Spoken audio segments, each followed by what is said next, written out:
Hello and welcome to another Pyro seminar. I've been doing these now for 4 years, and I was looking over the back catalogue, and I think there's over 40, I think there's 50 Pyro seminars now that have been done. So what I wanted to do in this one and also in the next two is take some time to look more about the practice of pyrotheology. I've done a lot on the theory, but want to look at what does this look like when it's done in kind of institutional form or in community, or how do we embody some of these ideas in our individual lives. Because the truth is, first and foremost, my work started off at least in conversation with practice. In fact, I was a practitioner before I got into the intellectual life. And then when I started Ikon, which would be the first type of kind of pyrotheological community, I started that when I was either finishing my master's or starting my PhD. Can't quite remember, but it's around that time where I was just starting to do this more deep intellectual work. And Ikon was very much the place where I wanted to both let that work inform the practice of a community, but also let the community practice inform the theoretical work that I was doing. And so Ikon began. I actually didn't think about talking much about Ikon. I was going to give some examples at the end, so maybe I'll kind of circle back to what Ikon kind of looked like, what it was, but it was ultimately a monthly event in Belfast that we ran for about 12 years. And it was a place where we experimented with these ideas in community. So before I kick off, I'll just say what this isn't. This is not a theoretical seminar, so there'll be no theory. I'm assuming expertise. A lot of you have been following this work for a while, have done the seminars, have done book studies and courses. So although that won't be everybody, I'm going to assume that you know the theory. If you don't, you'll still get a lot, hopefully, out of this seminar. But we're not going to kind of get into the wheres and the whys of why we're trying to do what we're doing. This is more about how do you do it. So I'm going to assume that knowledge. There will be a little bit of theory, but only the bare minimum that's required to get to the how and to understand the how of pyrotheology. And then secondly, this isn't obviously going to be, in this seminar, how do you apply it to your own life? Going to leave that. Probably the next one will be on decentering practices, and the third one will be on how do we have maybe certain personal practices that can benefit our lives. But this is about transformance art. So basically the practice of pyrotheology is split into two. There is transformance art and there is decentering practices, right? Transformance art, decentering practices. And transformance art is the kind of communal activity. So that's what we're going to look at. So I'm going to do the what's, why, when, what are them? Oh yeah, the what, when, where, why, and how. I'm going to do all of those of transformance art. So the first is, what is it? I'm going to give a one-line definition of transformance art. I've never done this before, I don't think. I don't know if I have been able to in the past. Transformance art grasps a lot of things, but if I was to put it into a single sentence, it would be transformance art is the liturgical incarnation of the death of God in its negative and positive dimensions. So transformance art is the liturgical incarnation of the death of God in its negative and its positive dimensions. So it's liturgical. That's the first thing, right? Transformance art is about an event that is like a church liturgy. It has rituals, it has art, it has spoken word. It's something that you are part of when you go to that community. For that 1 hour, you are part of a type of performance, a type of, you are invited into a participation with various rituals and various words and various songs, right? It's an incarnation. That's going to become clear in a minute or two, but basically the liturgical art is going to incarnate the absolute. It's going to become a stand-in or become a representation or become the very embodiment of of what we might call God or the absolute. And it is going to enact the event of the death of God. And that's what I'm not going to talk very much about, but that is the experience of the loss of foundation in our lives, the embrace of antagonism and contradiction in our being, and at the very heart of reality itself. So it's going to invite us into this experience of, my God, why have you forsaken me? Right? You're going to feel that through Transformance art. And you're going to feel it in its negative dimension and its positive dimension. By negative dimension, I don't mean bad, but I mean as a negation, as a loss, right? So there is going to be a fundamental loss that you experience through Transformance art if it's effective for you. And there's going to be a positive dimension, which is an affirmation. There is also going to be something that arises through this experience, which is really an invitation into what you could call the collective of the contradiction, right? A form of community that arises out of this experience of the death of God. Okay, so that is the what. Transformance art is the liturgical incarnation of the death of God and its negative and positive dimensions. Why? I'll go to the why next. So that we can be freed from this frenetic pursuit of wholeness and completeness that creates scapegoating, that creates so much envy and jealousy, anxiety, that destroys our lives and the lives of those people around us. We do this so that people can be freed from the pursuit of happiness, and ironically to find enjoyment in that freedom, that they can be free from the pursuit of certainty and satisfaction, and yet weirdly find a certain confidence and satisfaction precisely in the loss of that.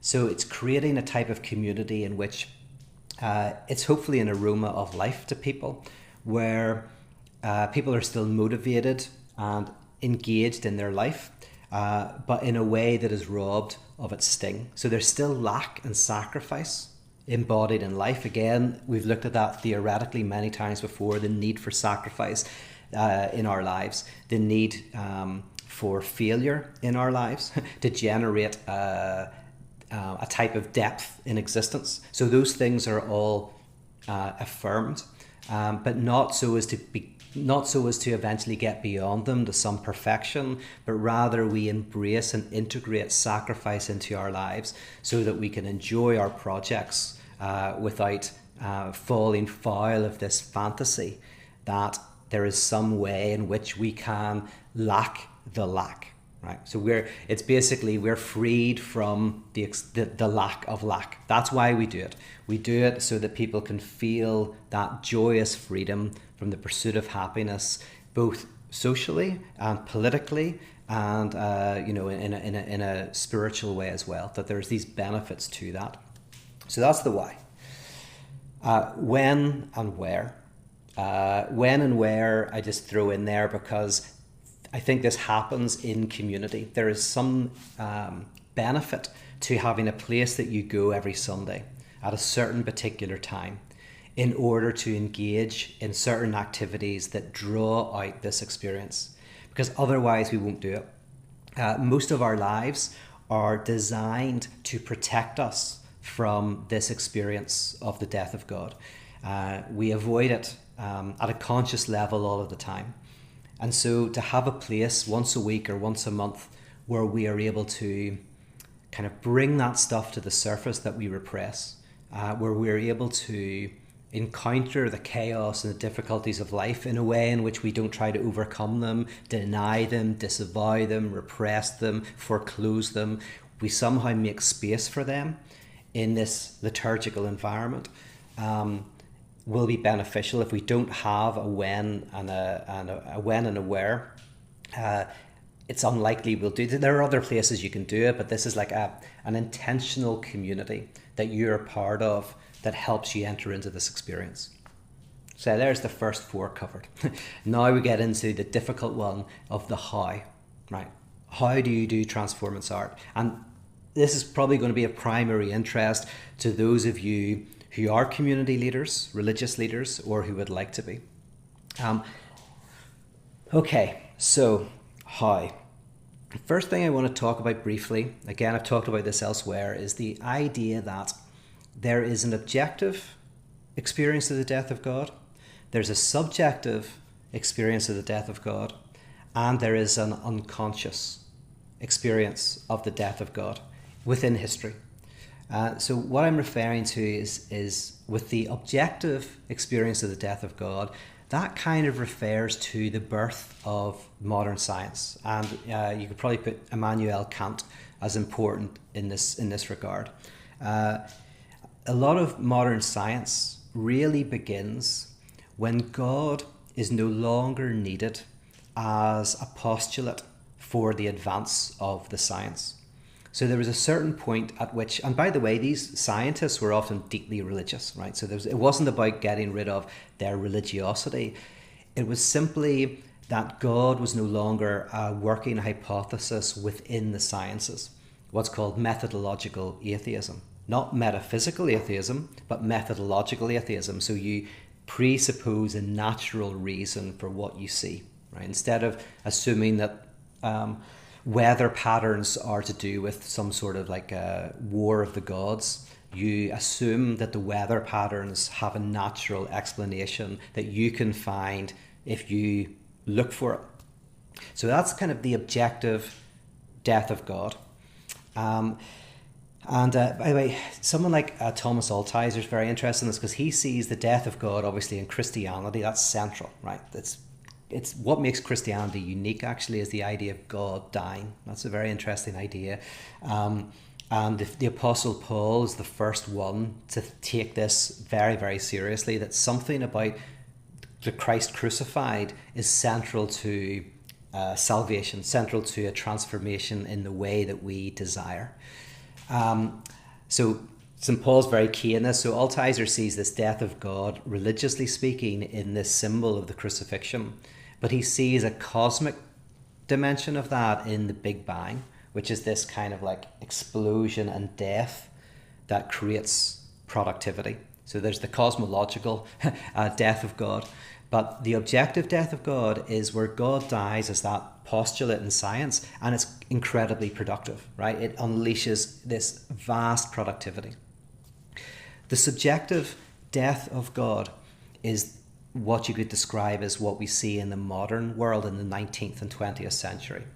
And key to this experience are people like Kierkegaard, but also Nietzsche, Jean-Paul Sartre, the various kind of like 20th century philosophers who really take seriously the idea that God is no longer needed as a subjective postulate to make sense of your life. So what you see in the modern world is this idea that people can live without the need for God to justify morality, to help them cope with death, to help them cope with guilt, and all of those kind of very human subjective things. Now, again, this doesn't mean that people stop believing in God, right? That people still do believe in God. Charles Taylor talks about this when he talks about secularization. It's not that people stop believing in God, but God is no longer the postulate that people require in order to believe that they can be good or to make sense of goodness or guilt or death, right? This is what Dietrich Bonhoeffer was kind of talking about in his letters and papers from prison, right? So near the end, he called it the world come of age. And for him, the world come of age was a world that didn't require God as a postulate in order to make sense of existence.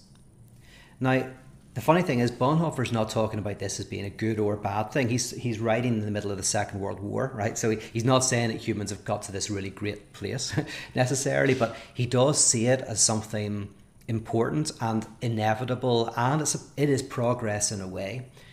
And his whole issue was that to try to make God a postulate to make sense of life again is to go backwards. It's to make people into children again. He says there's something going on in the modern world that you see in its art and its philosophy and its literature that is a type of human being able to affirm their existence without needing what Bonhoeffer called the Deus Ex Machina, the God that you wheel in to kind of like help you sleep at night, right? You don't need that. And while some people still do, and Bonhoeffer talked about that, he says it speaks to a religion that speaks to that is a religion that speaks to our weakness, that wants to take something away from us. And Bonhoeffer basically asks himself in prison, what would it look like for a Christianity that spoke not to people's weakness but to their strength, that could speak in basically what I'm calling the subjective death of God, that death of God as a subjective postulate, that's a faith that could speak into that, not deny it, and actually kind of affirm it. So that's what Bonhoeffer was doing. Paul Tillich was doing that in a different kind of way. That's why Bonhoeffer said, to live as though God is not given is to live fully before God and with God. What he's meaning is to live as though God is not given as a subjective postulate to make sense of morality and guilt and death. To deny that, to crucify that God, and to give yourself to your neighbour in love, is actually to affirm the very God that you lose. So that's the subjective death of God. Now this is where transformance art comes in. Because you could say that there is now a third death of God that we need to experience. That is deeply productive. Now in the same way that the objective death of God is productive to sciences, the subjective death of God for thinkers from Kierkegaard to Tillich to Bonhoeffer to Sartre to Nietzsche, right? This is a very productive experience. In terms of how we live and interact. So this third death of God will be similar. It'll be a death that leads to something deeply productive. And this is where the work of people like, Freud and Lacan and Zizek and McGowan comes in. Because the idea is that there is a notion of this Deus Ex Machina God, this God that we wheel in as a postulate in order to make sense of life, that remains within us, even though we consciously are not aware of it, right? In fact, we might deny it. So an example I've used before is something I took from Derren Brown, the illusionist, where I was in a room in Belfast speaking to a kind of a secular audience, and I asked them who believed in God. And out of I think there was like 80 people there, and maybe 10 people put up their hands, right? So 70 people didn't believe in God or angels or devils or demons or anything like that. And it was very clear in asking them, they were very, very much embracing a kind of a naturalistic worldview. And then I got them to get their mobile phones out to bring up a picture of someone that they loved on their mobile phone. And then I took out this piece of paper that had a satanic prayer on it. And the satanic prayer was from like the 14th century. And if you said it over somebody, you would curse them. And so I asked people to come up and say the prayer over the person on their mobile phone, and nobody moves. So, it's kind of a funny experience because I'm saying to them, like, I'm not telling you what I believe or anything. You told me you didn't believe any of this stuff. Like you think the devil is going to like do something to your friend because of this thing that you read over them. And I had a friend at the back, Adam, who I run Wake with, and he's long since out of religion, and he wouldn't do it. I thought he would because he prides himself as being kind of like way beyond all that stuff, and he wouldn't do it. And I asked him why, and I thought he was going to say because my wife would kill me, right, if I did some curse over my kid or whatever. But he just said, I don't like the thought of it. And then he said, words have power. And it's going like, if I'd asked him at the pub the night before if words had power in some sort of metaphysical sense, he would have laughed at the idea. And in Northern Ireland, the way that we show love to each other is by saying the most terrible things we can to each other, right? So it's a very caustic humour. I had to learn to tone it down when I came to the US because I realised that I made some people very upset whenever they realised, like, if I can say really nasty things to you, that's when we're real friends. But Northern Ireland, we're very good at it because we grew out of a conflict, like our humour is very dark. But so if words are bad, then we're cursing each other every day in Northern Ireland, which might be true. So I said to him, well, say it over me. Come up and say the curse over me. And he wouldn't even do that. Like, what? He doesn't even like me, and he wouldn't do the curse over me. So And I use this as an example to say, well, hold on a second. Actually, this shows that deep down somewhere, there are all these beliefs that are going on, and that's very natural, right? These are in you, and that's why you're all susceptible to being converted, right? You can always get people, because all you have to do is get their anxiety playing up, and then people turn to all sorts of superstitious beliefs again. All these things that they think they've left behind all come to the surface when there's job insecurity or pandemic or anything like that. Then those come up to the surface if they're not gotten rid of, and they're stronger than your conscious skepticism, right? Than your lack of belief in your mind. And by the way, there was a study that was done on this, and I'll need to look up where it was. It was in Europe, and it was only a few years ago. And they did this study. How did they do it? They got people who were religious and who were not religious to say positive and negative things.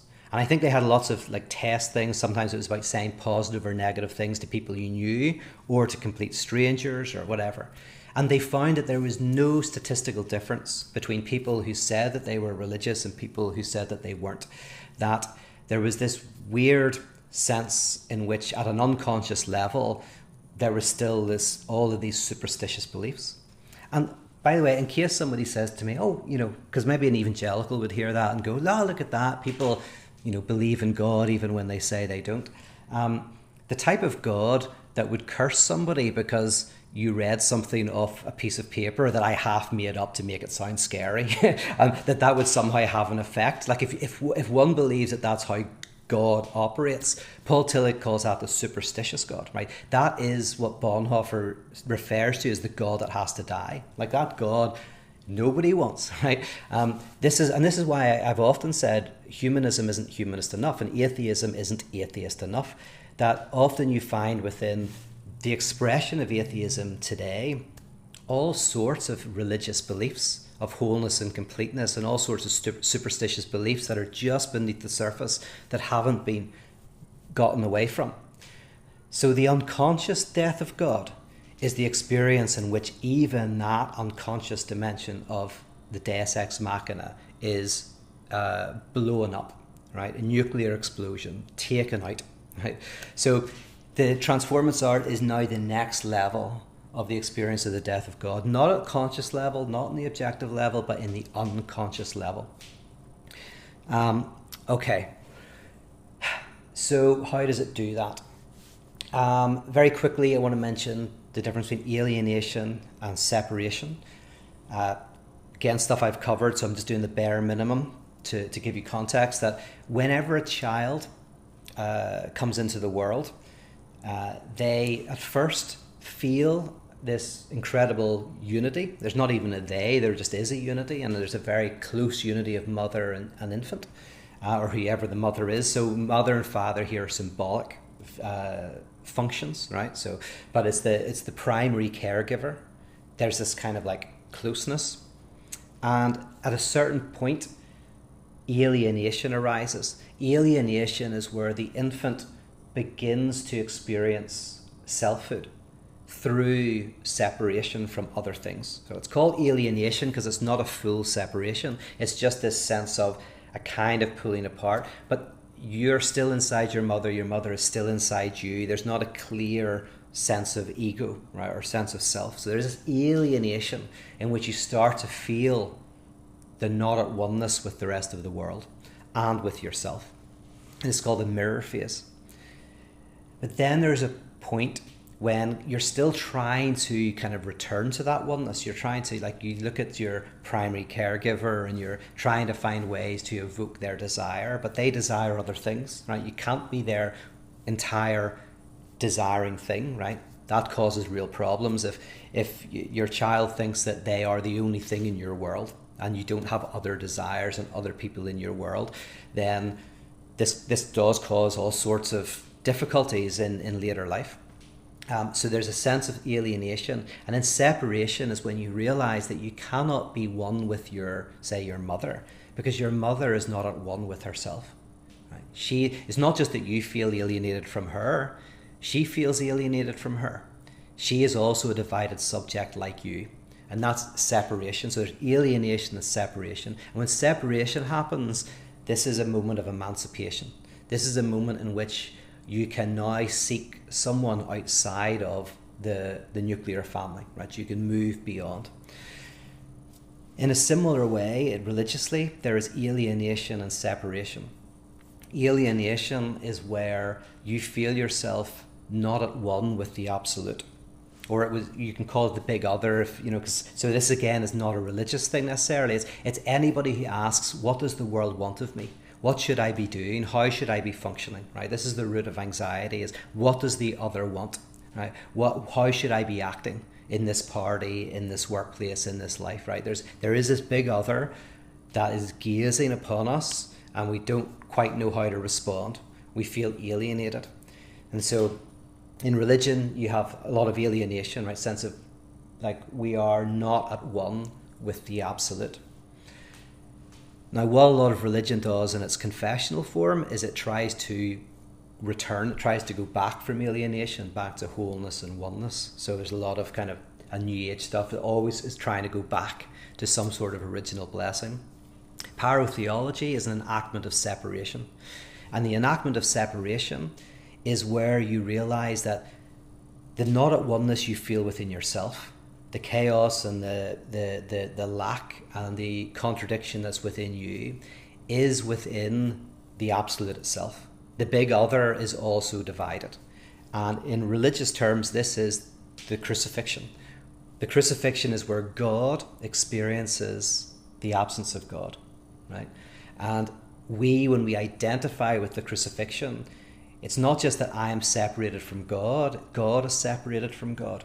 So when I see a contradiction woven into the absolute, I then come back to my own contradictions. I'm returned to my own difficulties, but now I see them differently. They're not something to be overcome. They are a reflection of the very nature of the universe itself. So now, instead of running from sacrifice and struggle, I realize that sacrifice and struggle and antagonism is part of reality, and it's actually the denial of those things that causes all of these problems, right? The scapegoating mechanisms where I see myself as pure and the other as impure.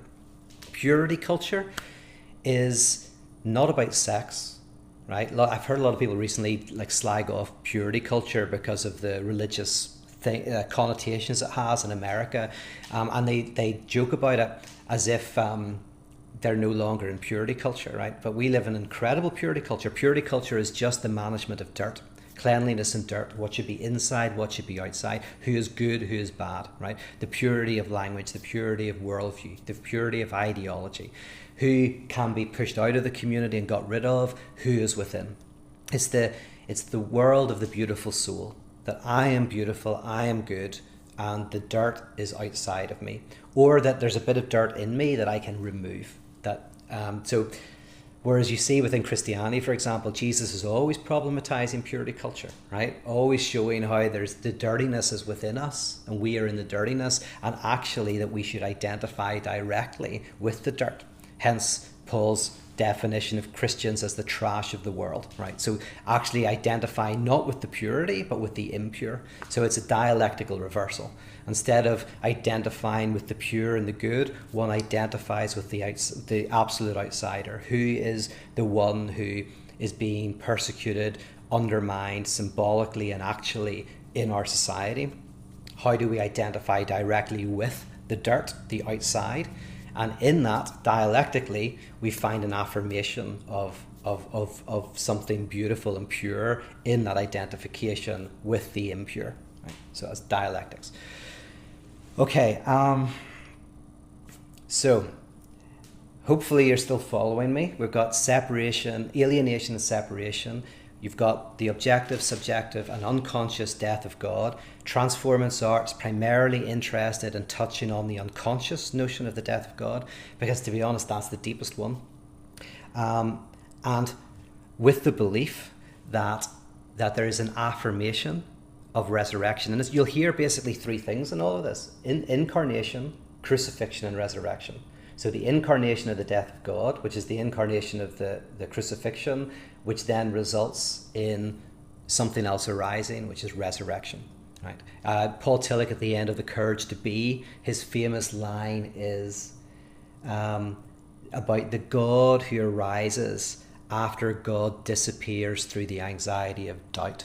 Something like that, but to basically talk about the God after God, that you have to go completely into the death of God as a postulate, and only then will you find an affirmation of God arising directly out of that.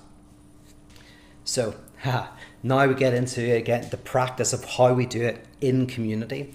And another set of 3 for you. Whenever you go for analysis and you sit down with an analyst, I was talking to a friend last week actually who's she's starting to go to a therapist, and she was talking about how when she met the therapist she felt really bad because she's not really sure if she believes all of this stuff works. So she was saying, I don't want to offend you to the therapist, and I think all this is a bit woo. I don't really think it works, but I am here, so and it was interesting because what she was doing was she's treating the therapist as a normal human being like anyone else, right? She's worried about offending her. She might want to win over her friendship. She wants to be kind. All of those things, all very nice things, right? But therapy doesn't start there.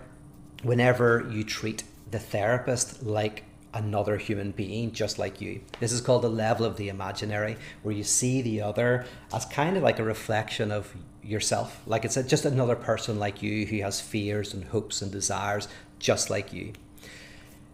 There's a lot of ministers want to be friends with their congregation, and I've met a lot. I was actually talking to a friend the other day who he started off a community precisely because he wanted to have friends. He said, yeah, I lead this community, but I'm a friend, like we're all in this together. And I was saying, well, you're not. I mean, you can set up a community of friends, that's great, but you are symbolically something, whether you deny it or not. In fact, when you deny it, it becomes even more powerful, interestingly, because the thing about a minister, when you dress up in the kind of Darth Vader outfit, you are symbolically something, and people know, like deep down, they know that that's a part that you're playing, and then the person who's behind the mask, right, is the regular person. And so you can actually probably have your minister as your friend to some extent, whenever they liturgically enact the service, there's something else. And the reason why I'm saying that, but whenever those two rules are combined, by the way, that's called madness.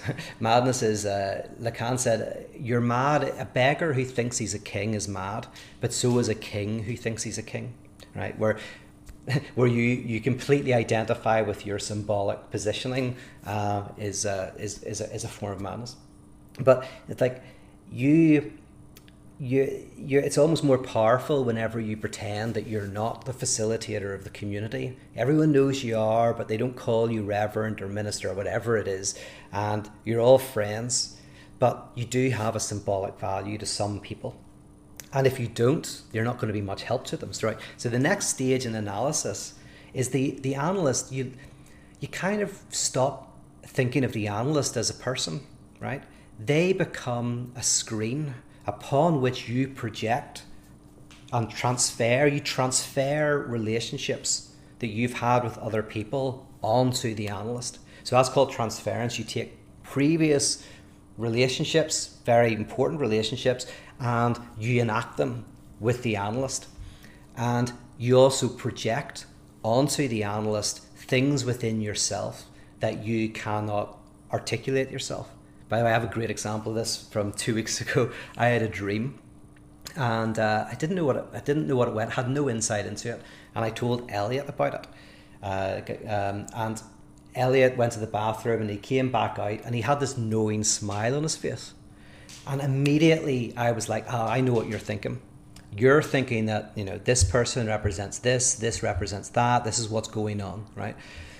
As soon as I said it, I kind of laughed to myself because, like, oh my goodness, I got caught out by that very mechanism, which is Elliot wasn't thinking about it at all. He just had a smile on his face for some reason, thinking about something else, right? But I treated him as a subject supposed to know, right? What's called a subject supposed to know. I treated him as having some secret knowledge of what I'd said. So then I could be honest about what I was repressing within myself, I could put it onto Elliot and say, "Oh, I know what you're thinking. You're thinking this." Like, oh my God, that's what I'm thinking, because you're not thinking anything, right? So that also happens in analysis. You project onto the therapist, go, "I know what you're thinking," which allows eventually you to confront what you're thinking in a way that's safe. That's called the symbolic. And that's where the point where you can't offend your therapist, right? You can shout at them, swear at them, tell them that they're doing it just for the money or this or that, and the analyst takes it all. Just takes it all. They know that they are a screen upon which you are playing out earlier relationships and where you are confronting repressed dimensions of yourself. This is symbolic. And then you hit the real. And the way I would describe this in therapy is the point where you don't get back from the therapist what you're expecting, right? They are maybe a symbolic incarnation of your father, but something starts getting articulated in this projection that has remained hidden or unsymbolized. How could you say it? When you hit the real, that's where, yes, this is difficult. I mean, you know what's happening when you start to dream about your analyst, right? They start to get inside your head. They start to become part of what you're doing. You're not just projecting onto them a pile of stuff that now they're kind of an active participant in it. And in doing that, they show you the cracks. They show you the what's called the real, which is the stuff that you haven't been able to name. It's almost like, if your father has died and maybe you go out to the desert and you bury something that was significant to your relationship and you forgive your father and you say, "I forgive you," right? Well, who are you forgiving? You're not forgiving your father who's dead, but you are forgiving the father who is alive within you still. That dimension of the father that is within you, you are potentially getting to a point of seeing that differently, symbolizing something and being able to see kind of like that the other was also incomplete. So a lot of analysis is, we see how messed up we are because of our parents, but then we see how messed up our parents are. We experience separation. In other words, we realize, oh, a lot of this that happened was to do with their own fractured nature and being, and that experience allows you to get some sort of freedom. Now, by the way, not everybody has experienced alienation or separation, but the majority of people have experienced alienation. So the reason why I'm putting that out is in Transformance art, the idea is that the liturgical structure is not at the level of the imaginary. This is not just regular people singing songs and doing stuff and whatever, right? It's not the level of the imaginary. The whole point is the liturgical structure, the poets and the artists and the musicians that participate in this, for people who are involved, kind of become a representation of their unconscious notion of God. So what they're doing is they're transferring their understanding of God, conscious or unconscious, whether theist or atheist, right? That unconscious big other, they are transferring that unconscious big other onto the liturgical structure. That just always happens naturally. Now, the three of these aren't discrete, right? It's not that you bounce from the imaginary to the symbolic to the real. They're always a bit mixed up. But you could say, I'm making it very clear here, but you could say that you're trying to get people to the real as much as possible, right? So the second stage is that people are going to the Transformance art gathering, they hear the poetry, they listen to the music, they hear the spoken word, and without knowing it, they are seeing this as the incarnation of the big other, of the absolute, of God. But then you get to the real. The third step is when the liturgical structure does not give you back what you're projecting onto them, what you're transferring, right? It does not give you back what you expect, right? It rather helps you see that big other that you're projecting onto the structure is itself divided. There is a kind of not at oneness within the one. There is this contradiction that's occurring. Now, how that works concretely is you've got sermons that talk about doubt, ambiguity, and complexity. You have music that bring up the difficulties and the darkness of life. You have poetry that does the same, and prayers, and whatever liturgical structure you have, whatever you're doing, is the liturgical structure takes the brokenness and the difficulties and the suffering of the community, and they reflect it into the nature of the absolute itself. And in doing so, the internal unconscious notion of the big other begins to dissipate. And that begins to, and that's what I mean by the unconscious experience of the death of God.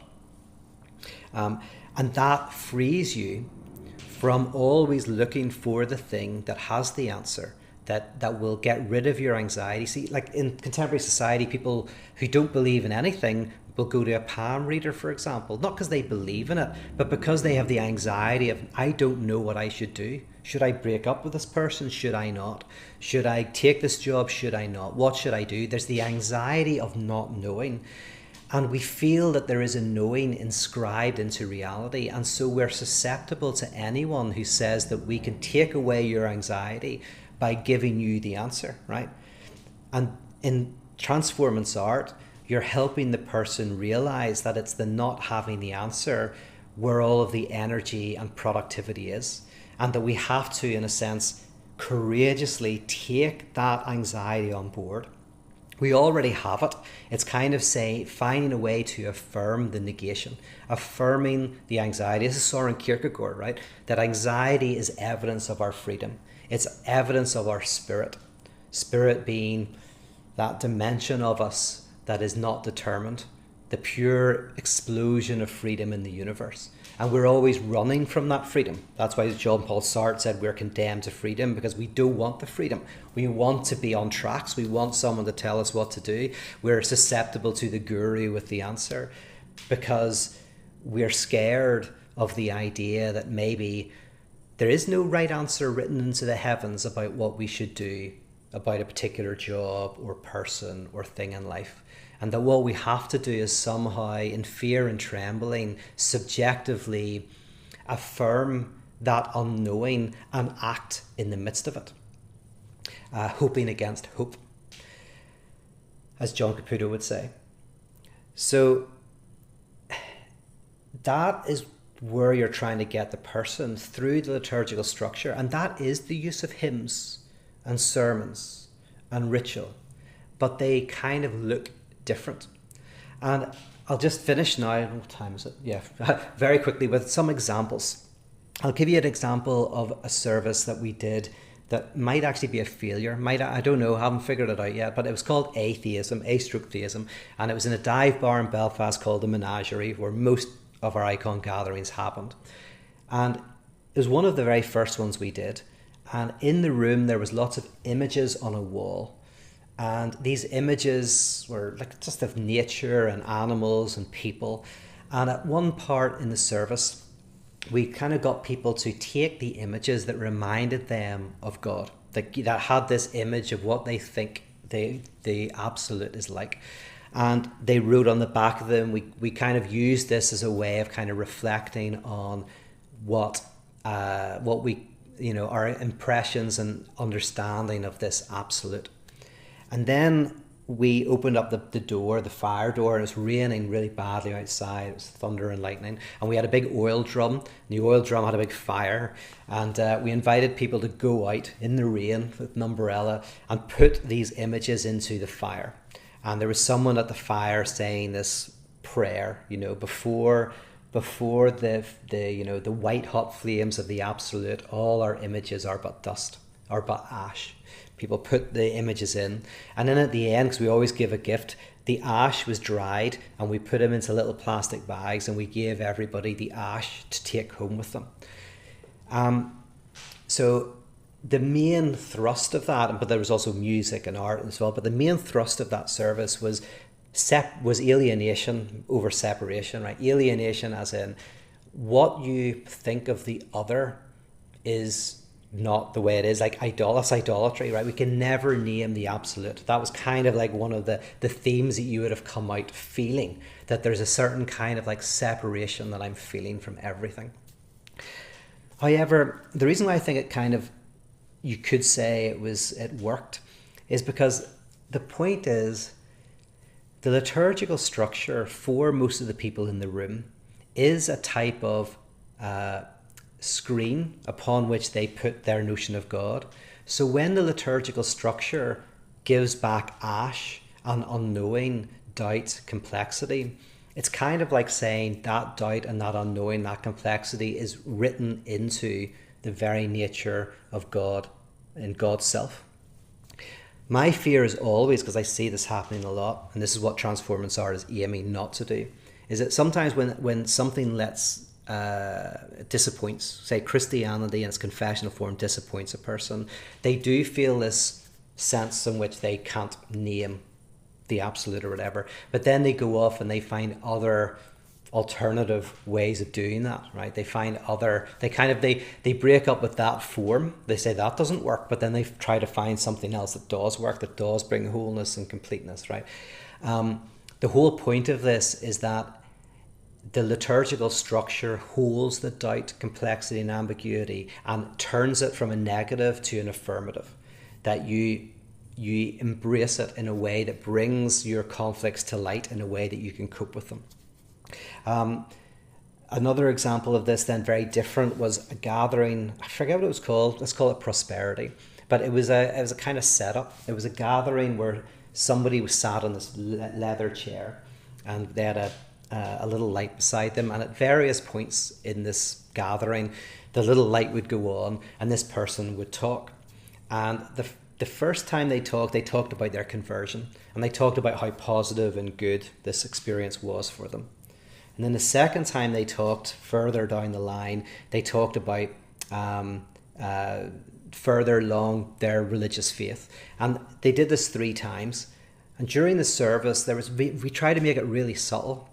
We kind of like gave a notion of religion as comfort, as bringing us away from our suffering and our difficulties and our brokenness. And the person who was an actor, who was sitting on the chair, they were very subtly presenting a type of religion that gives the answer, that gives us comfort, that helps us sleep at night. But it's subtle, but eventually by the 3rd time, it started to get a little bit sickly. It was like, we have the answers and well, they don't, they're the sorry ones, and soon we'll be out of here. And so basically it became purer and purer, and you felt dirtier and dirtier, until we brought out the ritual for that week was communion, and we used champagne and chocolate cake.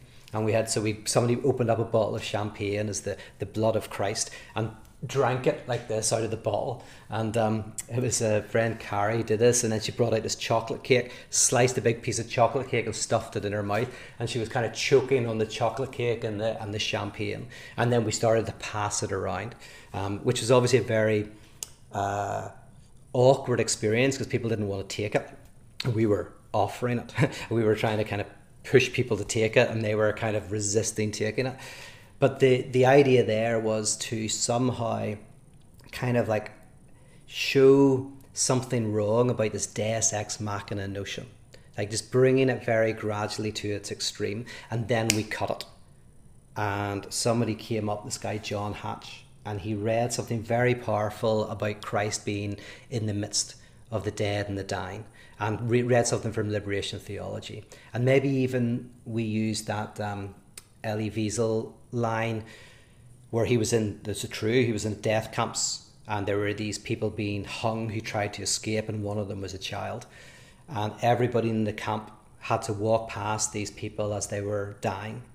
And by the time Wiesel got to the 3 people hanging, the 2 men had died, but the boy was still alive because he was lighter. So he was hanging between life and death. And he heard someone say, "Where is God?" And Wiesel said, "There is God, hanging on the gallows." Bam, right? So it's another example of a Transformance art gathering. And I'm going to cut it there. I won't do any more, but I'm going to have a chance for some questions and whatnot. So hopefully that gave you a little sense of what Transformance art is a liturgical incarnation of the death of God and its negative and positive dimensions.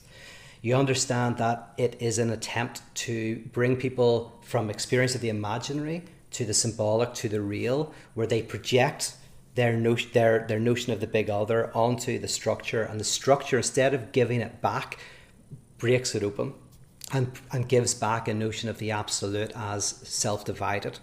And that this, when it's turned into an affirmation, becomes the collective of contradiction. A group of people who are freed from the frenetic pursuit of wholeness and completeness, certainty and satisfaction, who are free not to pursue their happiness, but freed from the pursuit of happiness. And that this healthier community is both good for the people involved and also beneficial for wider society. All right, I'll see if anyone's got any questions. Okay. Oh, there's loads of conversation.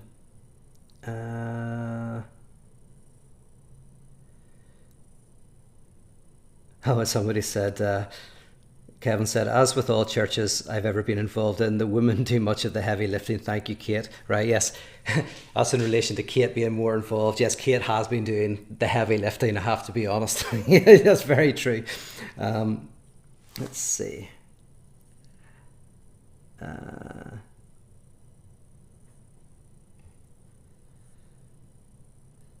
there's lots of conversation. I want to try and get to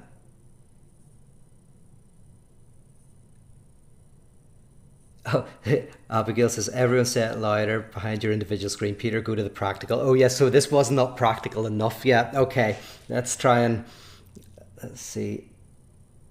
Now I'm looking for your questions to get me practical. Question here, Sarah said, yeah, that's a good thing, by the way. Sarah wrote question before comment. We might instigate that, so it's easier for me to find questions. That's very good. I'm really interested in what to do if you have a group like this, but you're also friends. Do you pick up as the leader the person who cares? Do you pick as the leader the person who cares the least about being friends with everyone? This is true. Like, this is controversial, right? It's not really controversial, but I understand it's difficult because Icon was my community of friends, right? It wasn't just that I was one of the facilitators. I also had friends who were in it. And I get why some people are like, well, I want to start something which is friends, group of friends together. But then just do that in one way, and do interesting things, right? There is a certain sense that if you're successful, if you're doing this Transformance art type event, you kind of have to become a symbolic figure. It's like the analyst doesn't want to be your friend, right? Now they do love you and care for you. That's very key, right? You do care about the people you're helping, otherwise you wouldn't be doing it. But you don't care what they think of you, otherwise you're in trouble. Because some people will love you and some people will hate you. And the people who love you, you may end up having a relationship with them. That is not helpful. The people who hate you, you may end up getting very upset. That is not helpful, right? You need to get your affirmation and your love from a small number of people. You need to get that, like we all need that. But so that you're not needing it and requiring it as a symbolic figure, because all sorts of problems arise from that, like they really do. And you also start to think that the way people feel about you is some reflection on you. I mean, it's maybe a reflection on you being good at your job. But when you're doing this work, one realizes that you are allowing people to project and to do transference and do projection. And you have to be aware of that so that you don't get too upset when people hate you or too kind of like, hey, I'm amazing when people love you. And so that's kind of what I mean is like you become the subject supposed to know. You're there kind of helping create this experience. However, and I did mention it about, the minister dresses up in a certain way and then outside of that, you can kind of treat them as human. Like you don't have to make a complete hard and fast. I'm hesitating because I always worry because I know a few people who are friends with their psychotherapists. And I know one person who she sees a depth psychologist, a Jungian, and they also know each other outside of that context. And It always makes me a little bit nervous that she won't be able to use him as a pure screen for projection and for transference and for all of that, because she's friends with him. She knows what he buys at the supermarket. She knows that he can be an asshole sometimes. He knows that she knows her husband and all of the other stuff. And by the way, that's key. This is great. There are, I know some psychoanalysts who I don't think are nice people. It doesn't matter. They're symbolically, and as long as they're good enough, right? They're good enough. I think it's Winnicott uses this term, the good enough parent. A parent doesn't have to be great. They just have to be good enough to enact the symbolic role of the parent. That's all you have to be able to do. So an analyst who's judgmental in their private life, as long as they can enact the absolute acceptance in the clinic, doesn't matter. That's why a minister is in a sense the incarnation of absolute acceptance, right? The minister is the experience of grace incarnated.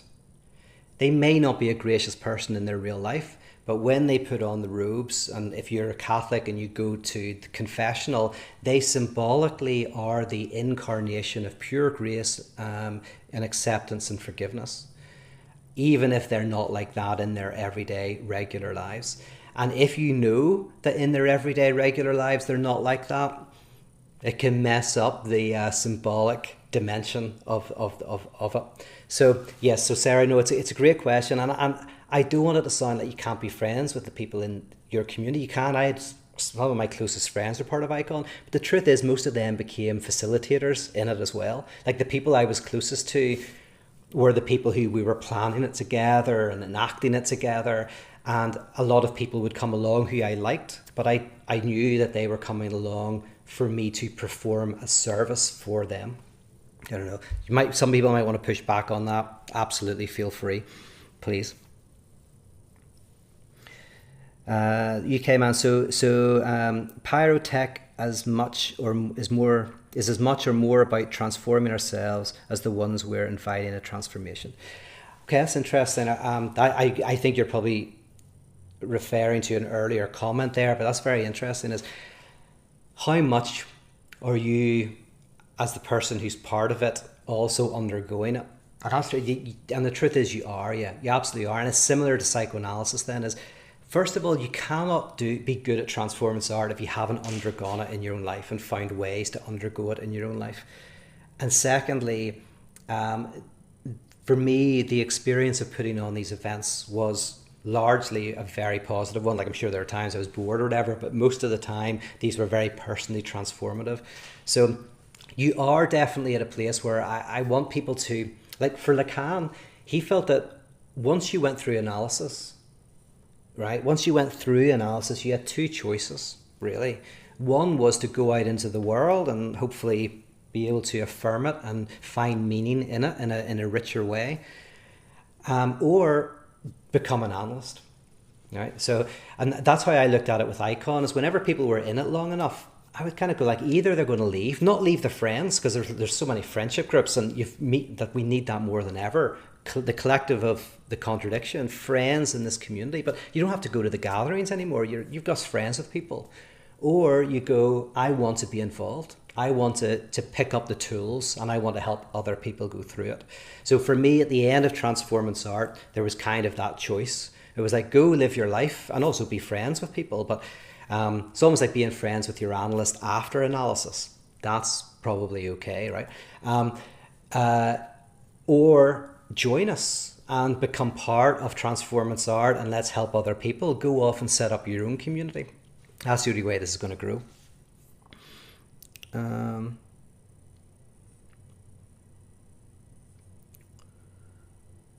Let's see. Bill says, liturgy done right rocks. Yeah, I like the term liturgy. You'll notice I use religious terms for, which sometimes is confusing because people think about what they see in confessional church. But I like the terms. Like liturgy, I think is an amazing word in the sense of it's an immersive artistic experience. That's why Transformance Art is called Transformance Art. It was actually a review a guy called Milo did years ago. He went to some icon gatherings and he said, it feels like performance art, or maybe I should call it transformance art. And I was like, that's a great line, like transformance art. So we started using that term and it stuck. But it's like, liturgy is a you're part of it. It's a performance based event where you are within the ritual, you're part of it. And so I can't think of a better word than liturgy to describe the type of event that Transformance art is.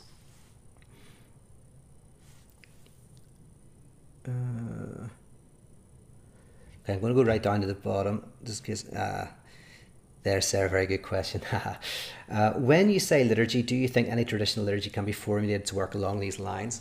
Yes and no, right? Yeah. Okay, right, here's the debate in my head. And when I had my patron who was trying to help me think through how to make this work, right? You've got two options, right? You kind of start your own thing, or you work with what's there, or you do a bit of both, right? And so starting your own thing sometimes is like, it kind of works quite well. Like I left the church, started doing my own thing, and then suddenly I started getting invites to the church. So I became more influential to the church when I finally left it. But there's also these existing structures, and I was always interested in going, how much can you just change a few things? And what you presently see in a given church can become like what we're talking about. And I think it can very much happen, but it's like putting new wine in old wineskins. It causes a lot of trouble, a lot of things break, and usually something new arises out of the rubble. So, but I think because I think this is central to Christianity, because the first person to talk about the crucifixion as a salvatory act was the Apostle Paul. And then you go to Nietzsche, who was the modern figure who thought the death of God was the event that we all had to pass through. And he was basically saying that we haven't got to the unconscious death of God yet. That was Nietzsche's claim. He said after the Buddha died, the shadow of the Buddha was said to rest on a wall of a cave for 1,000 years. He said not only must God die, but the shadow of God, which is his way of saying, atheism is not atheistic enough. We have to enter into this absolute death. And he saw it as a kind of religious event. He didn't, yeah. But, so I've worked with some churches that attempt to do this, but most of the time I find that you have to find people who are going to start from scratch, just because the dissonance between this kind of pyro move and confessional move it can be so distorting. I didn't answer your question at all there, really just going it's a really interesting question to ask.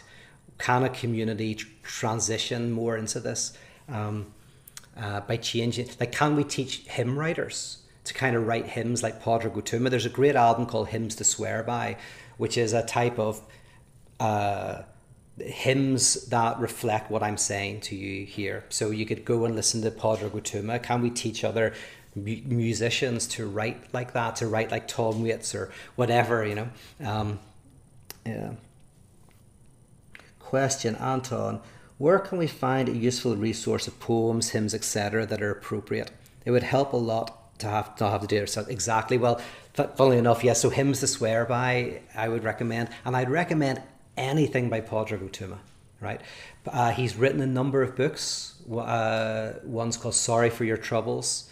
One's called Exile. One's called In the Shelter.